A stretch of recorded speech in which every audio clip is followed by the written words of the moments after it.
Off Script with Super E recommends listener discretion as these real but sometimes uncensored stories can be filled with mature content.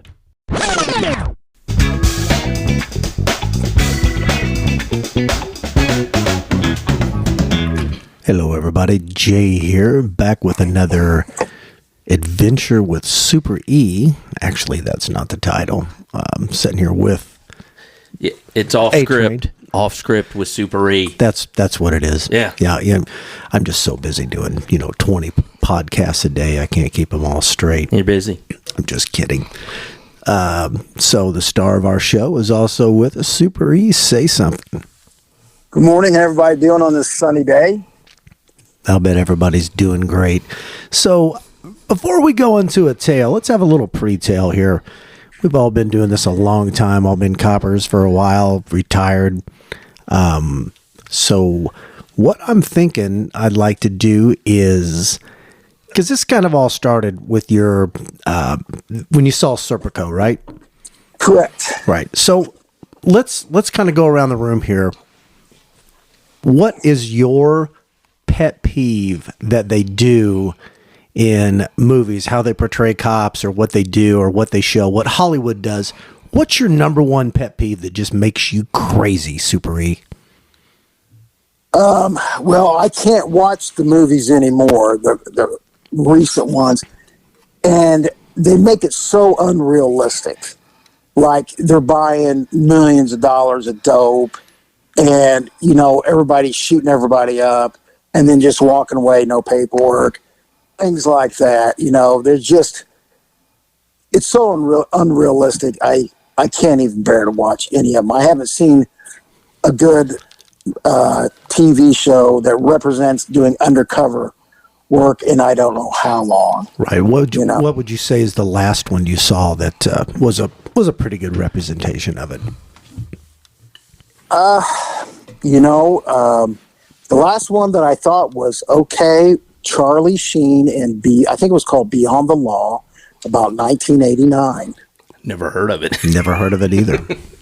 Perhaps that's why. Maybe it was too real and Hollywood didn't think it would fly enough for the folks. Under what? I can't imagine a conversation where we're saying that Charlie Sheen was the most realistic anything that you ever saw. I don't know. You've seen Major League. Well, that was all right. He convinced me. I mean, he's a baseball player. That was all right. Yeah. The old guy. Wild thing. The old pitcher couldn't throw a ball. No. It drives me bananas. No. He was... That was really bad. Yeah, and he was an even worse coach in Hoosiers. But we're going way off. Okay. Okay. I got you. So, A-Train, what would you say is your number one pet peeve in the movies when they represent, law enforcement, police? What do you see that makes you nuts? I mean, the number one thing I see, and I see it in all kinds of movies, the copper might be pointing a gun at somebody, but he before he gets ready to pull the trigger, he chambers around. Now, I don't know about you, but I don't want to work with any cop who walks around without a damn bullet in the chamber. Man, that is spot on. That is exactly right. I mean, they're running into a building, and I think Hollywood just loves that visual of chambering that round. But it immediately turns me off. Me too. I mean, along those same lines. Also, what is the noise when they pull the gun? When they point the gun, it goes. What's that? You know what I'm talking about? It sounds like they didn't put their barrel back together properly after they cleaned it. That's how it sounds to me. Yeah, it drives me bananas. No, absolutely. That's mine. We share that. Also mine is Ernie. Super E. Yes. In all of your years, did you ever shower and shave and put your uniform on in some locker room at roll call and sit there and hang out with the guys and argue over this or that? What the hell is that all about? Never done that. That's 1 out of 12. They'd be in the locker room changing the uniforms. Right. I don't know whoever did that. You went straight home. Right. Well, so I absolutely. So I remember back before when I was trying to get on in another state, And I knew a guy who was, already an officer somewhere, but I was very naive to how things went. And we were at like a gathering, and he was going to have to leave out to go to work. So he goes upstairs because he had his stuff in the car, puts his uniform on, gets in his personal car, and starts to drive into work to do his shift. I'm like, dude, don't you go to the locker room? What the heck? He's like, that's the dumbest thing you've ever said to me. But that's what I pictured. Supery, Yes. I don't know if you're picking up on this too, but does it sound like Jay's disappointed? Yes, exactly. Every day he couldn't go in a locker room full of naked, sweaty men and disrobe and then robe.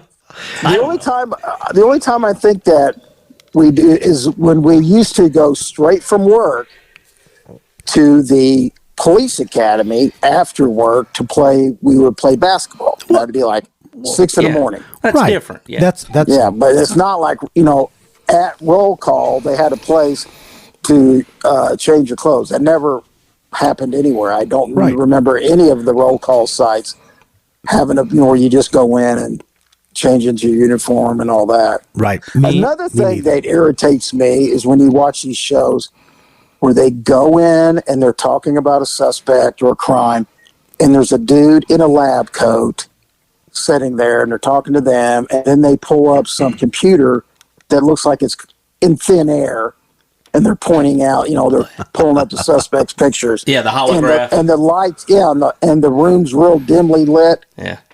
That's nowhere. That doesn't happen anywhere. Right. Well, and this is we're just using these as examples of how Hollywood takes a lot of liberties with our profession, and I think in my case with what I was just saying is they paint an unrealistic reality even for somebody who thought about doing this from the time they were a kid, and they do that with everything, and they have consultants that are they have paid consultants that are either former law enforcement or current or whatever. You would think that they would be like, yeah, they shatter your dreams. Like, you want to get that job so that every day you can go in a locker room full of sweaty men. And Andy A-Train just can't get off. Not that there's anything wrong with that. I'm just saying. Right. Mike's dreams were shattered. Right. All right. You're talking about Jay's. Jay's dreams were shattered. The only TV show. That's the first time that you've messed up my name.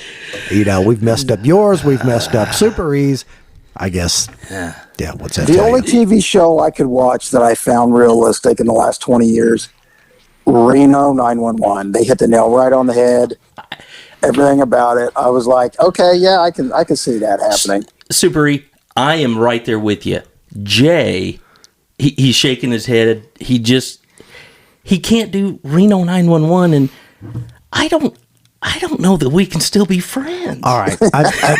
I wasn't going to do this. I'm going to take a moment of personal privilege, and I'm sorry, folks. Don't stop listening. We're going to get to a tale.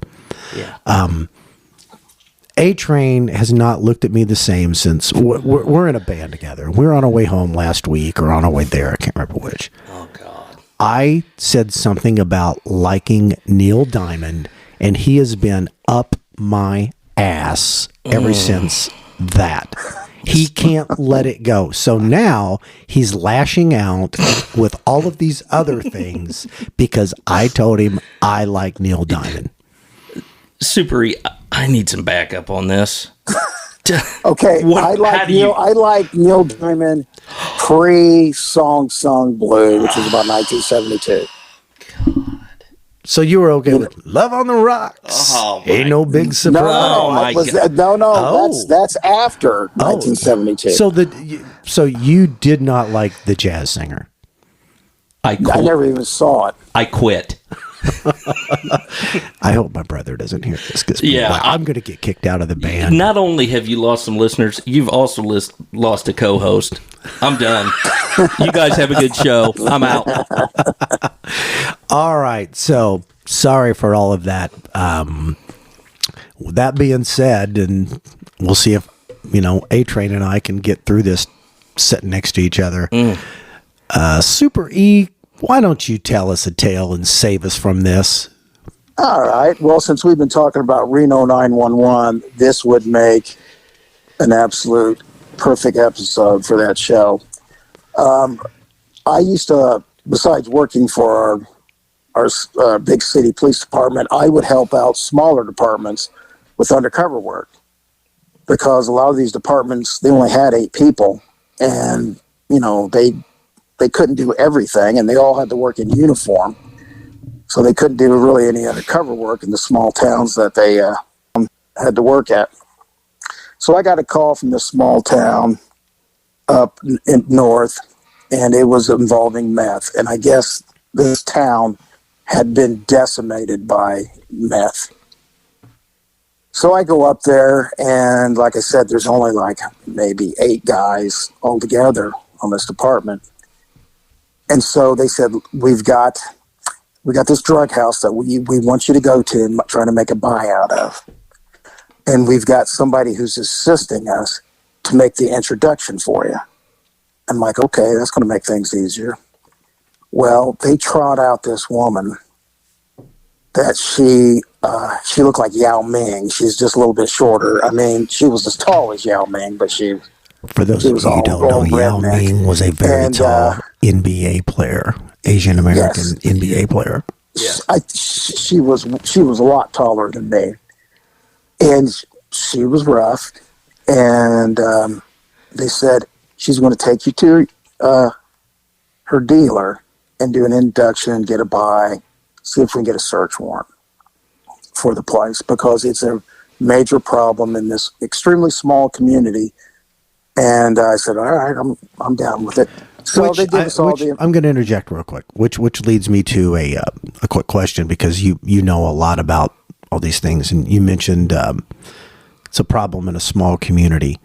Why do you think it is, and we kind of see this in rural America, where the meth seems to have, in a lot of ways, sometimes taken over these smaller communities? What is it about that drug that makes it accessible, or whatever it is that makes that happen that way? Well, I don't have as much experience with meth as I did crack cocaine, because, we worked in the city, and that was the major problem, was crack cocaine. But I worked a couple of meth cases, and I think it was because they were able, in the rural community, they were able to make it.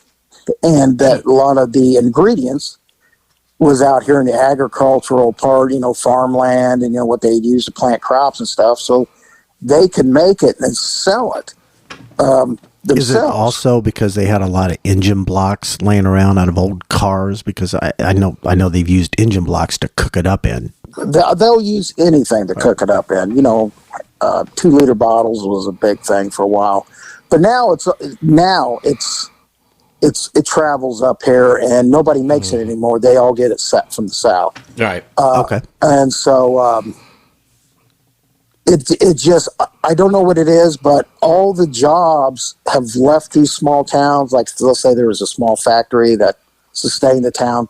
Well, they've been gone for what now, 30, 40 years, and nothing has moved in. There's no jobs. There's no nothing. There's despair and all that in these small rural communities. And that's the thing they turn to. They use and sell meth.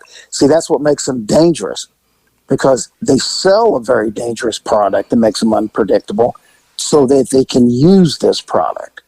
So when you're in the city and you're buying cocaine, crack, you're buying it from guys who thought of themselves as businessmen. They would not use their own product. If they used their own product, they were looked down upon.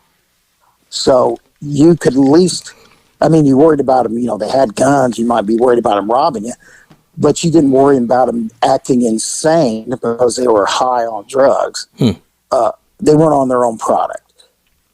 In the rural community, the people that were selling it were also using it heavily.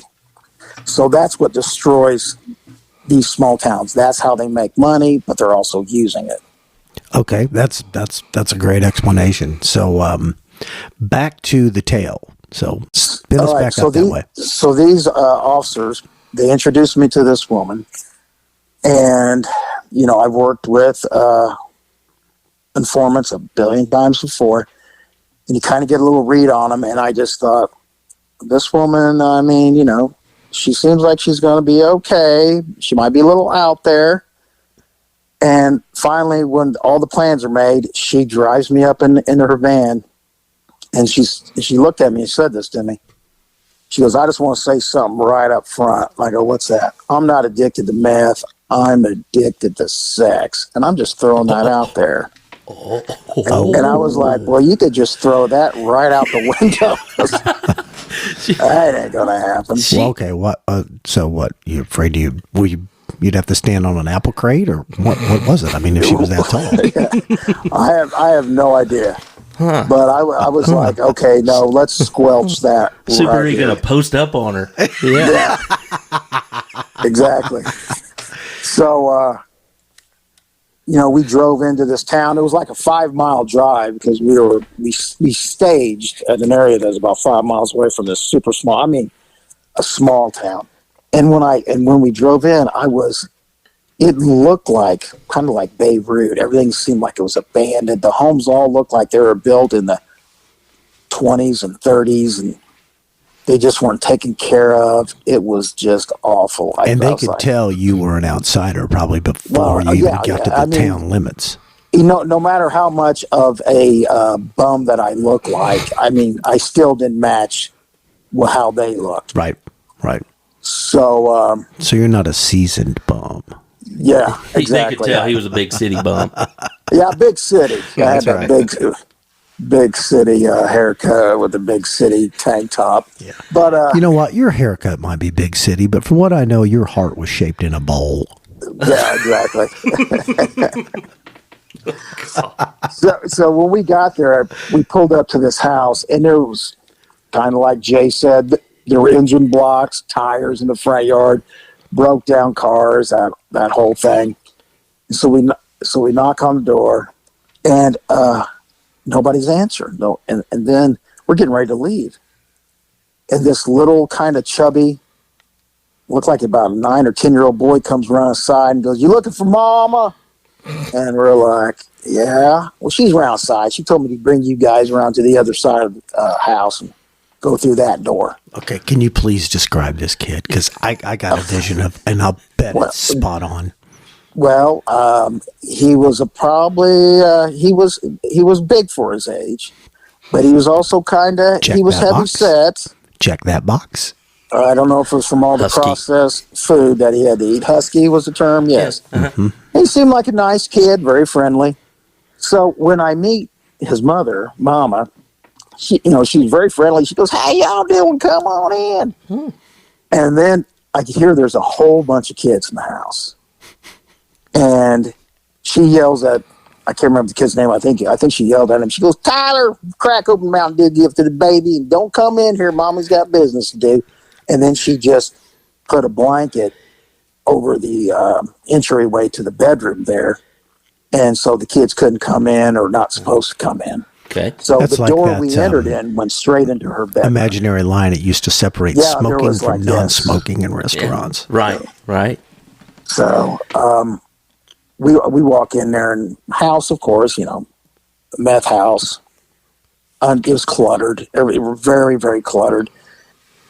And so the informant sits on the bed with her back to the headboard, and then the drug dealer that I meet, the woman, she was that spongy overweight, where it looks like she was really heavy at one time, lost a bunch of weight, but was spongy, Skin hanging?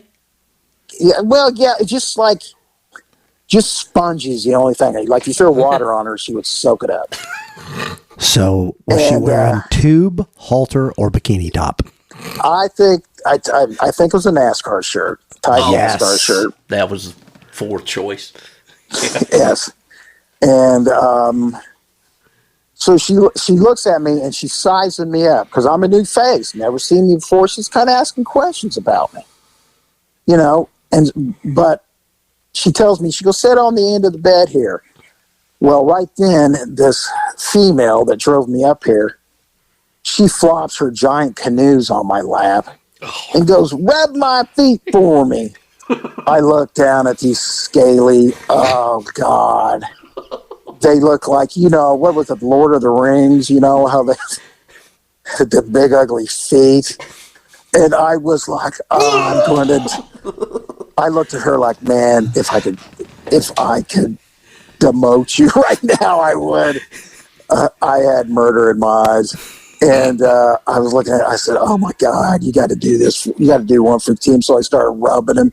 And it felt like my calluses were getting hung up on her, on the scales of her feet and her bunions. And I was like, oh, this is awful. And so now the drug dealer woman's talking to me. She's kind of, she's feeling me out.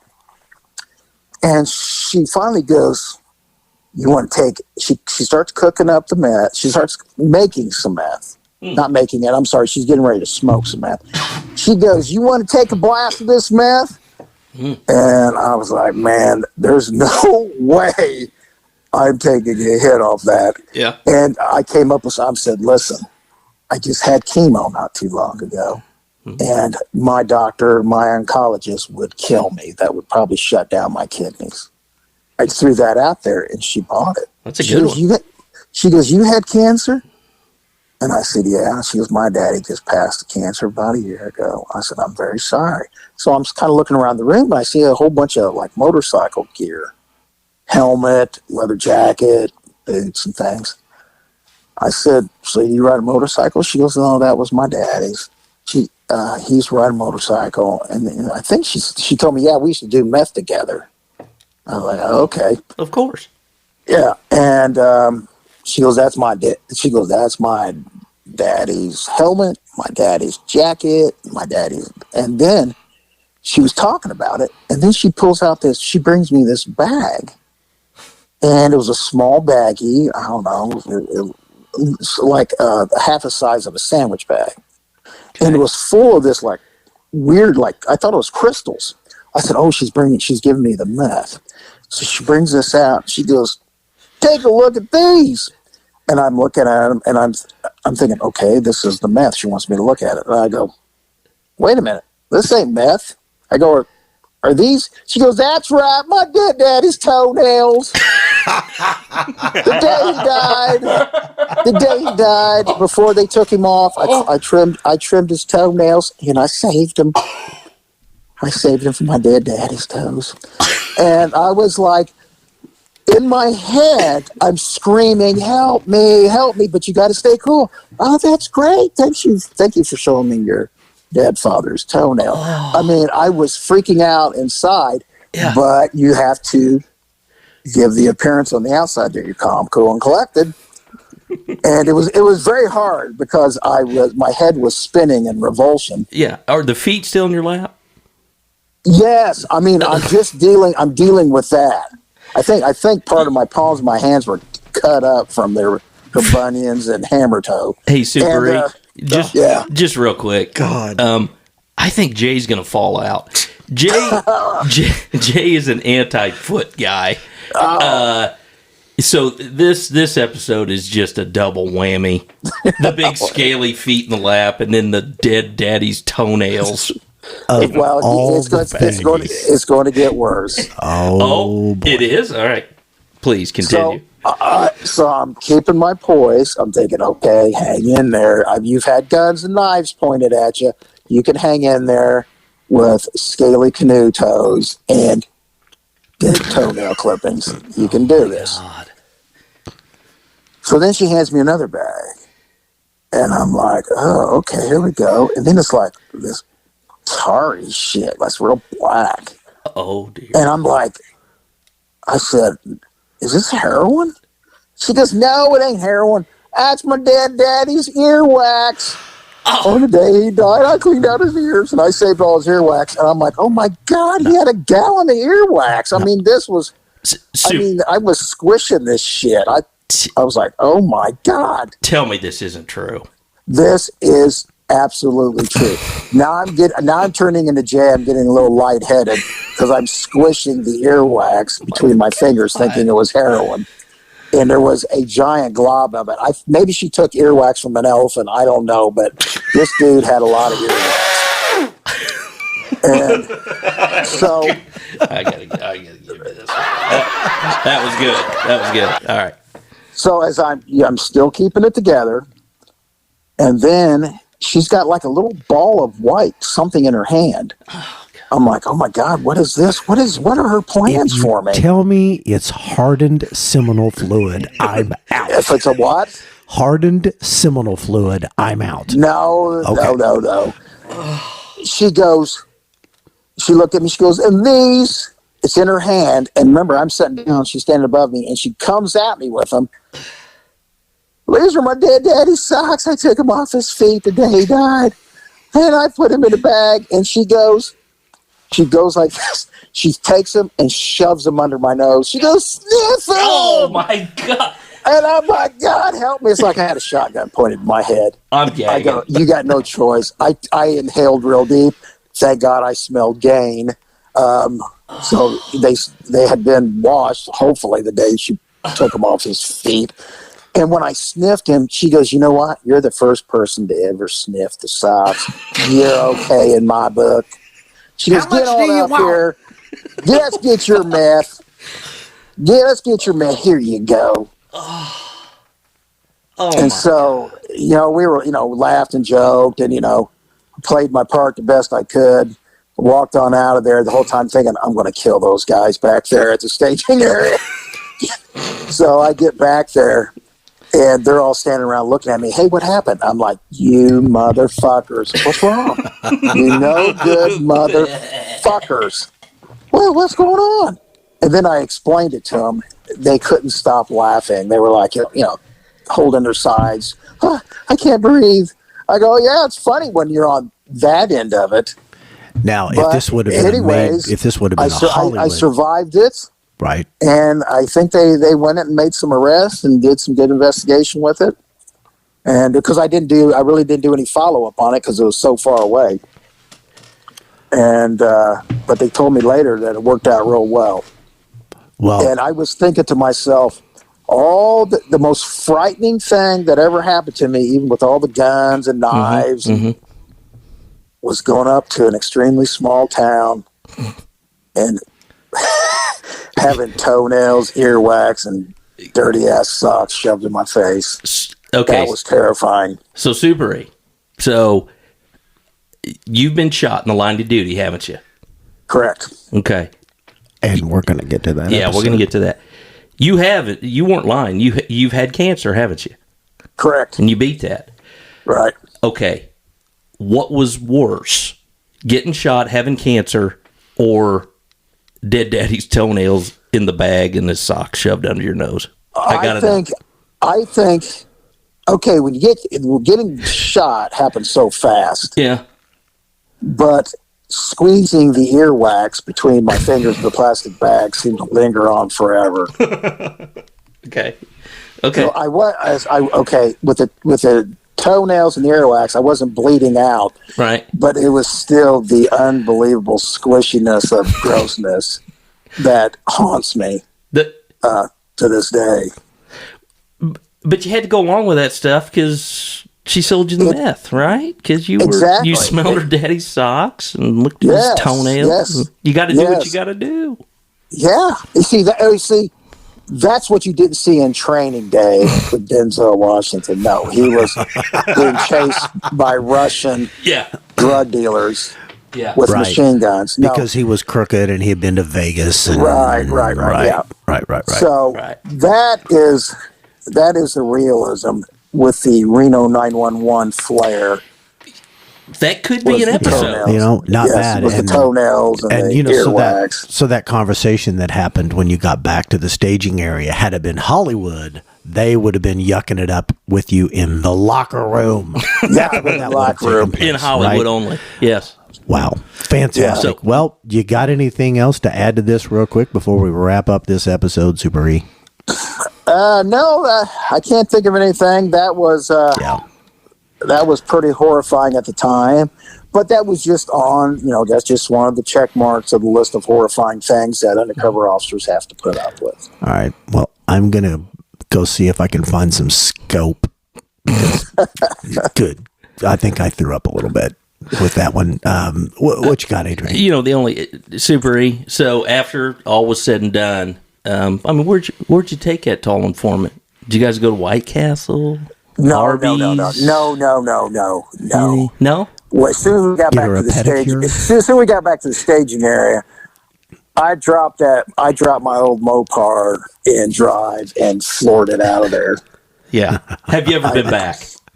Oh no! Not to deal with her. You know, with the I'm addicted to sex. I just want to throw that out there. Well, you know what? Keep throwing it off that cliff. All right, and with that, we're gonna wrap this one up. A-Train, take us out. See you, everybody.